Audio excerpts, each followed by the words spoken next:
Hello, I'm Casey Aiken, and this is 21 This Week. Coming up next, Senator Ben Cardin announces his retirement, setting off a scramble amongst Democratic hopefuls. Should County Council appoint former member Hans Reamer to the Planning Board chair? And the County Council huffs, it puffs, and then rubber stamps Marc Elrich's budget. So much for oversight. Our panel of insiders will give you the story behind the story. We're joined by the Secretary of the Maryland Republican Central Committee, Mark Uncapher, and civic activist, Cary Lamari. Stay tuned for these stories and more on the next 21 This Week.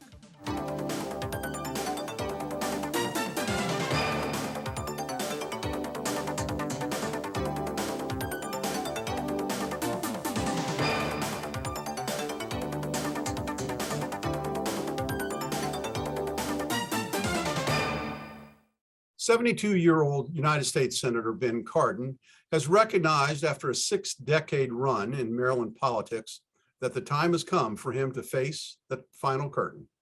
On Monday afternoon, Cardin issued the statement saying, "I've run my last election." Cary, before we examine the endless list of Democrats near and far that are running to succeed him, what will we remember the most about Ben Cardin, the man? I don't know. I liken Ben Cardin to Jimmy Stewart going to Washington, in that TV show. Ben has always been a decent, moral, hometown kind of a guy. I actually, met him on several occasions. One was when I was running for county council at the metro station. And he comes out and puts his hand out there and smiles. And he says, just get your message out there and, the public will hear you. And you'll succeed as a civic activist or a politician. I just have fond memories of Ben Cardin. Okay. Mark, it's pretty amazing that Senator Cardin began serving in the House of Delegates in 1967. Now, I'm old. I was in 10th grade in 1967. That's rather insane when you think about it. Well, I don't want to age you, but actually he was in his early 20s at the time when he was first elected, and he was also the youngest speaker in the history of Maryland when he was in the House of Delegates. It's fascinating when politicians who were once the exemplars of youth become old, and suddenly the tables are turned. Yeah, it certainly is. Now let's talk about those who want to replace him. Cary, as noted in the Baltimore Sun, U.S. Senate vacancies are rare, and the possibility of replacing Cardin after his retirement has drawn interest from a host of potentials contenders. Locally, we have Congressmen David Trone and Jamie Raskin. Prince George's County Angela Alsobrooks is also thinking about it. And then there's the ever irrepressible Montgomery County Councilmember Will Jawando.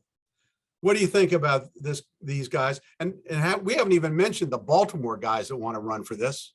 Now, this is the tough one. I mean, Will Jawando has to make some serious decisions shortly. 10% tax increase, especially when house assessments have gone up, 14% or whatever they have. We should be getting a decrease, not an increase. And not to mention, we've had a loss of economic growth for the past 20 years. Will's got to face all that and then run for a seat, a Senate seat. I don't know. Jamie Raskin, he's great. He always has been, and especially his work as a congressman. I think it's going to shake up our county government. You're going to see people chasing after that position. Then you've got Jamie Raskin's seat, Mr. Trone's seat.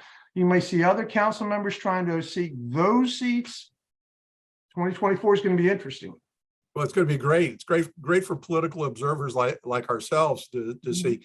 And as I said, this is not going to be uncontested. I mean, David Trone and Jamie Raskin, if they're both in the race, have some name recognition. But the Baltimore people are not going to want to give up this seat easily. I mean, we already have Chris Van Hollen from Montgomery County as the other United States Senator. I'm sure County Executive Olszewski is probably interested in running as well. So it's going to be a fun race to watch and a fun race to consider. But nobody has more money than David Trone to throw at this race. So a word to the wise, know what you're getting into before you get in the race.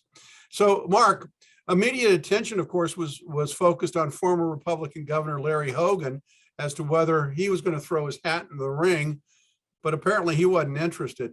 So, where do Republicans turn to now? I mean, is there a logical candidate that will emerge to a challenge for this? This is a very important seat with the margins in the Senate. I think it more likely is to be a candidate that's probably not part of the political sort of pecking order of the existing pack. I mean, you mentioned the fact that Governor Hogan took his name out. I think he's not somebody who's suited to be one of 100 and would rather be the chief executive. And I think that's reflects his kind of his instincts. But I would not be surprised if somebody who's sort of not an office holder ends up taking a shot at this among the Republicans. And I think it was helpful for Hogan to make the announcement early on rather than to go through kind of a protracted romance period where perhaps the discussions got frozen. Let me go back to what Cary said, which is this is going to create a domino of office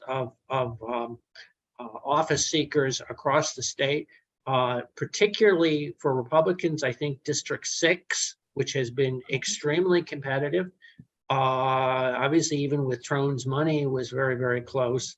And is so I think is already recognized to be in play without an incumbent. So I would look to see activity there, and it remains to be seen as some of the other other seats around. I think that's the only one that's now up for grabs because somebody has to give it up to run for.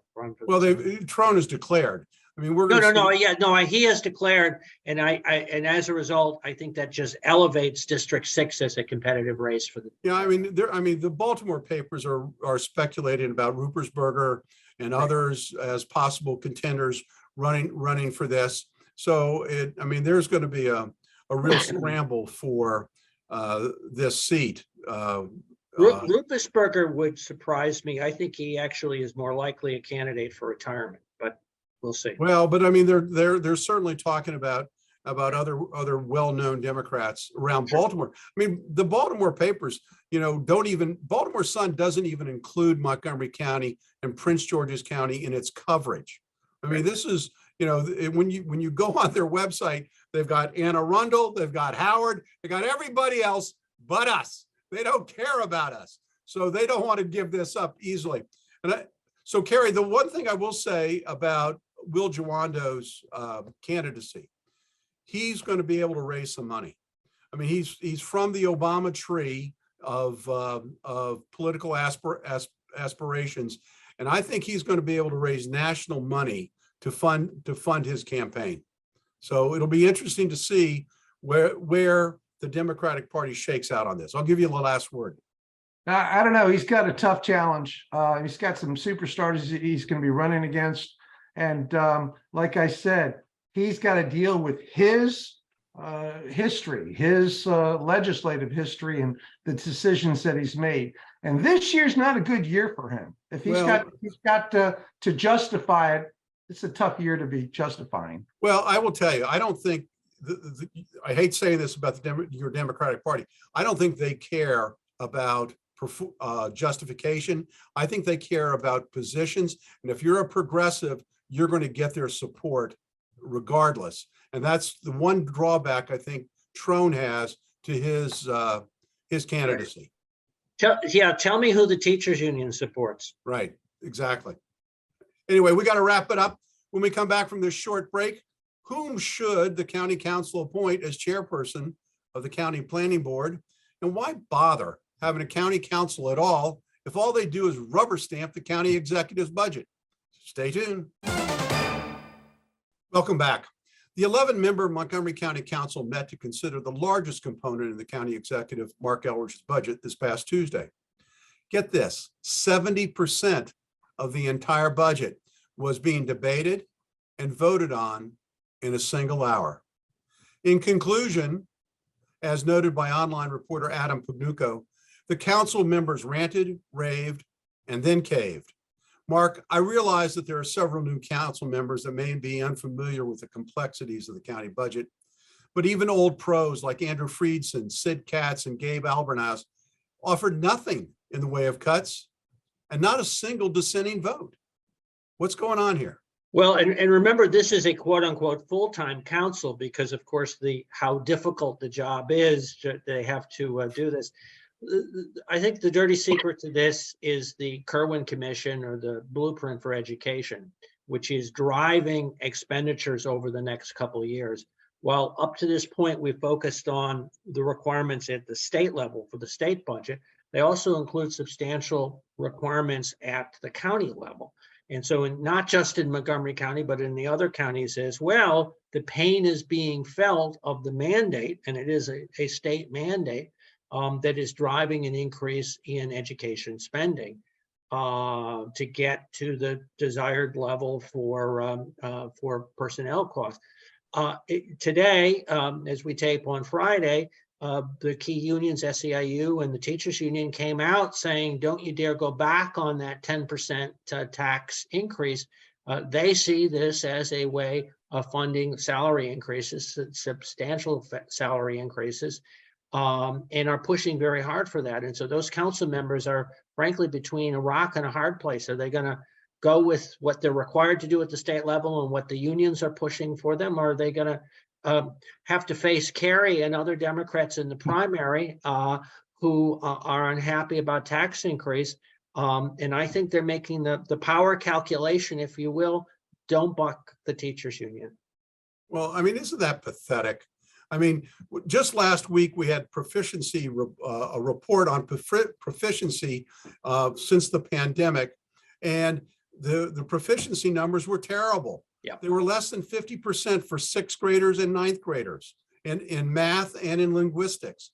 I mean, you know, I don't mind paying people if they do a good job, but we're not getting our money's worth.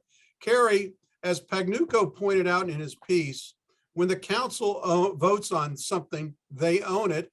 Mark's pointing out the same thing, but why is there all this angst and no action? I'd have to say it's three things. It's dysfunction, okay? It's theatrics, okay? And there's a little bit of just lack of experience. I mean, the realities, we saw it yesterday at the Housing and Planning Committee.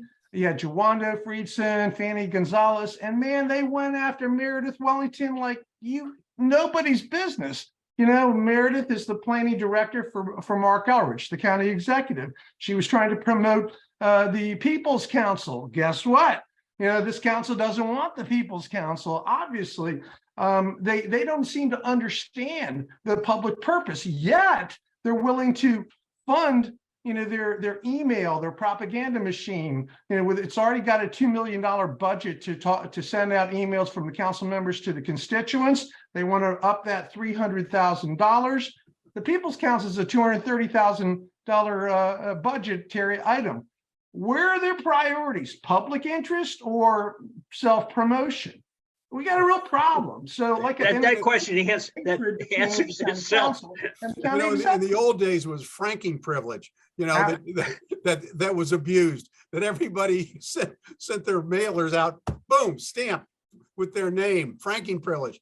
This is just the latest, you know, 21st century scandal. $2,300,000 they want their email budget, their media budget. Yeah, well, you know, I was so against when Mark brought this up before, when they went from a part-time council to a full-time council, because it really, I think it divorced people from the everyday experience that other Montgomery County people are having. I know that in my law practice, I have people who are, you know, dying in their businesses. They're always being pushed. It's hard for them to collect on their invoices. This is, you know, not a great economic environment for everybody, but be that as it may, that's the environment we're in. But I want to focus now and go to the issue about the planning board, because we've seen a lot of drama the past 12 months. And, you know, the county planning board, first there were allegations about the behavior of planning board chair Casey Anderson, and he was removed. And then they removed the head of the planning department just 2 months before her retirement. Next, the county council forced the remaining members of the planning board to resign, and they appointed a temporary board for the interim. Now, fast forward a year, the council's appointed a new full-time board and is now considering naming a new board chairperson. But wait, just 2 weeks ago, a report came out absolving Casey Anderson of all wrongdoing and concluded the allegations were a nothing burger. This is what triggered this whole drama a year ago. I can only call it a clown show. Mark, comment, if you will, on the drama surrounding the planning board. Well, I think that it was merciful when they all had to resign last year, and we ended up starting with a brand new slate. So that was good news. And so that's done is done. My primary complaint, and I know Cary shares many of the same thoughts on this, is that the planning board has been deeply ideological. Their focus is on high density housing, and their assumption is that folks should be going to work maybe by mass transit, but better by bicycle, and we're going to make it impossible to drive a car or go places because we're going to go on a road diet and bicycle. All of this reflects fundamentally an ideological approach to planning, which is at odds with the way people want to live their lives. It's at odds with the data. It's at odds with their own data. Right. I mean, and I wish more of the folks there, we talked about they're being out of touch with average Montgomery County residents. They're really out of touch with the reality of what the marketplace, what people want. May I interrupt you for a second? And this is my problem with Hans Riemer. Okay, let's forget about me being leading the responsible growth and having issues with him for the past couple of years. I'm disclosing that. And the problem is that he's ignoring his own data at Park and Planning. We've already got 43,800 housing units that have been approved in the pipeline. B, Council of Government is expecting housing for 200,000 people. That means the need for about 80,000 households. We already have that. We have identified 85,000 units in, that exist. That's before Thrive. Yet Mr. Riemer persisted on pushing Thrive. He's flip-flopped on the liquor bill. He's having problems with the bid with the Ethiopian community in Silver Spring because of his dysfunction with the county executive on that legislation. He flip-flopped on the Attainable Housing Initiative in a recent questionnaire. Mr. Riemer is going to do exactly, he's going to create a problem for Montgomery County, just like Derek Berlage did with the Clarksburg fiasco. But this time it's going to be significantly worse. Personally, we've got a great candidate, Artie Harris. He's a leads expert. He's been former president of the Montgomery, or vice president of the Montgomery Housing Partnership. He's an expert on affordable housing. He's a person of color, and he will. And as the second person of color elected, it will cement our commitment to racial equity and social justice. Does he need to have a little help from the community in learning the dynamics and the data? Yeah, maybe.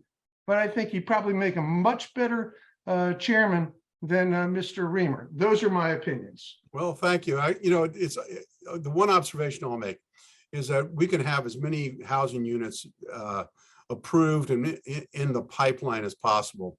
But the economic realities, when interest rates are going up, small builders are going to be hurt. They're not going to be able to get their loans, and they're not going to build, and they'll wait. They'll try to wait it out. And in the meantime, we do have a desperate need for housing in the county. Mark, I know you observed, that maybe the county's population is getting smaller, not larger. Right. It is declining. It declined last year. You can't attribute it just to COVID. But I do think that's one of the things that driving. Look, Montgomery County is a high cost jurisdiction, and more jobs in the Washington area can be readily dispersed to other places that are more convenient for workers, both government and other jobs as well. And we're seeing that phenomena. So not only Montgomery County's population dropped, but so did the state of Maryland. And that's a sea change from what we've experienced in recent years. Well, Cary, I'll give you the last word, and it's about growth. When are we going to see a county council or a planning board that supports growth, economic growth in Montgomery County? You know what the county's biggest failure? We go through 30-year cycles. The 60s was a growth for the boomers. The 90s, you had Doug Duncan. You had a booming economy, significant growth. Now we have 2020, and every 30 years we have to replace our police. We have to catch up with new needs, more needs for our schools. There's a correlation between growth and there's a correlation between infrastructure demands and services. Well, thank you, Cary. Thank you, Mark. We've got to take a hard break here and stay tuned for Parting Shots. Welcome back. Now with Parting Shots, Mark Uncapher.